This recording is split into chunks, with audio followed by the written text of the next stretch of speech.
الدین کی آپ کال ریکارڈنگ سنیے. جب اس سے بات کرنے کے لیے کال کیا جاتا ہے تو وہ بدبخت کس طرح کال کٹ کر کے بھاگتا ہے. السلام علیکم. ہلو ہلو السلام علیکم. ہاں شیخ صاحب وعلیکم. بولیے.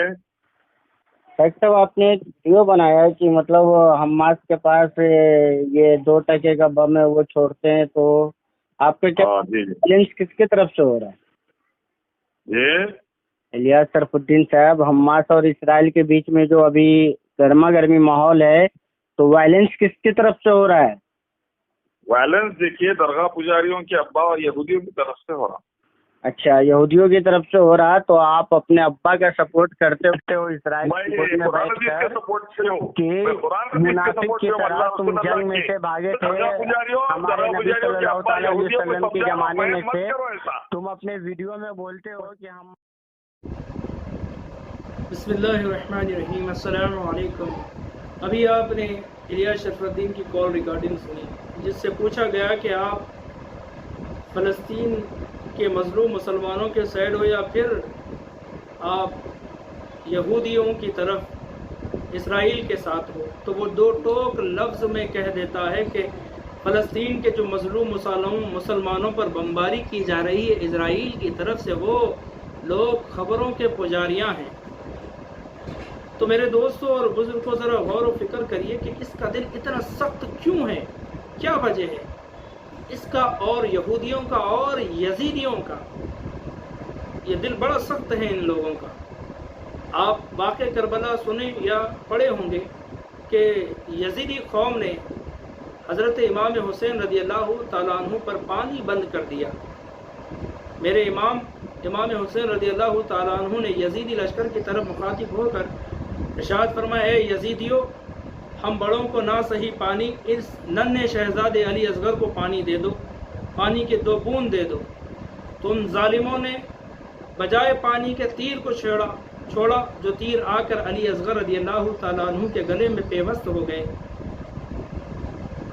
خون کے فوارے اٹھے تو حضرت امام عالی مقام کے چہرے مبارک اور داڑھی پہ پڑ گئے، جو داڑھی بھیگ گئی. امام حسین نے اپنے ہاتھ اٹھا کر اللہ کی بارگاہ میں عرض کرتے ہیں امام علی اصغر کو لے کر کہ پروردگار، کل قیامت کے دن تیری بارگاہ میں اسی حالت میں آؤں گا. تو میرے دوستوں اور بزرگوں ذرا غور کریے کہ یزیدیوں کا جو دل تھا کتنا سخت تھا. آج یہودیوں کا دیکھیں آپ کہ رمضان کا مہینہ ہے، تراویح چل رہی ہے.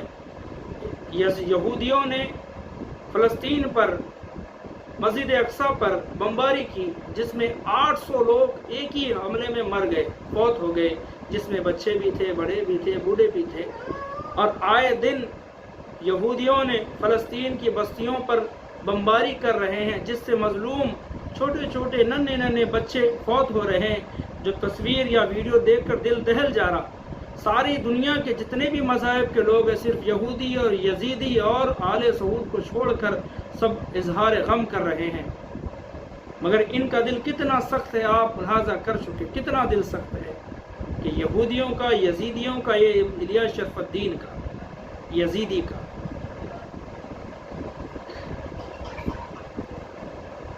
الیاس شرف الدین ہمیشہ یہ دعویٰ کرتا ہے کہ آؤ ہم قرآن حدیث والے ہیں، قرآن حدیث پہ چلنے والے، شرک بدعت والے نہیں ہیں.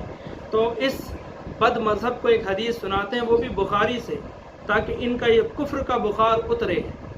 کتاب الجنازہ، بخاری شریف کتاب الجنازہ، حدیث نمبر 180. نبی پاک علیہ الصلوۃ والسلام ایک دن نکلے اور شہیدان احد کے مزارات پر اس طرح دعا فرمائے جیسے میت کے پر دعا کی جاتی ہے، اور منبر پر تشریف فرما ہوئے. فرمایا، خدا کی قسم میں اپنے حوض کوثر کو اس وقت دیکھ رہا ہوں اور مجھ کو زمین کے خزانوں کی کنجیاں یا زمین کی کنجیاں عطا کی گئی. خدا کی قسم میں اپنے بات یہ نہیں ڈرتا کہ تم میرے بات شرک کرو گے، مگر مجھے ڈر اس بات کا ہے کہ تم میرے بعد دنیا میں مصروف ہو جاؤ گے. یعنی اللہ کے رسول فرمائے کہ میں اس سے نہیں ڈرتا، خدا کی قسم میں اس سے نہیں ڈرتا کہ تم میرے بعد شرک کرو گے. یعنی اللہ کے رسول فرمایا تم میرے بعد شرک نہیں کرو گے، میں نہیں ڈرتا کہ تم میرے بعد شرک کرو گے، ہاں ڈر اس بات کا ہے کہ تم دنیا میں مصروف ہو جاؤ گے۔ میرے دوستو اس حدیث سے زیارت قبور بھی ثابت ہو گئی، اور رسول اللہ نے فرمایا کہ مجھے اس بات کا ڈر نہیں کہ تم میرے بعد شرک کرو گے، یعنی حضور کی امت کبھی شرک نہیں کرے گی۔ مگر یہ کتنا بہتان ہے مسلمانوں کے اوپر آئے دن یہ بد مذہبوں کی طرف سے کہ دیکھو یہ قبر کے پجاری ہے، قبر کے پجاری ہے، تو یہ کذاب ہے، جھوٹے ہے۔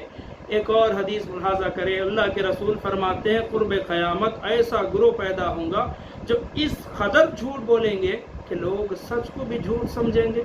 آپ نے دیکھا مزارات اولیاء کے متعلق کئی حدیث مبارکہ ہے، زیارت قبور کے تعلق سے، ایصال ثواب کے تعلق سے، حضور کی اللہ کی عطا سے علم غیب کے تعلق سے قرآن حدیث میں دلائل ہیں، اللہ کی عطا سے حضور کی حیات کے تعلق سے قرآن حدیث میں دلائل موجود ہے، مگر پھر بھی یہ کذاب اس قدر جھوٹ بولتے ہیں کہ لوگ سچ کو بھی جھوٹ سمجھتے ہیں۔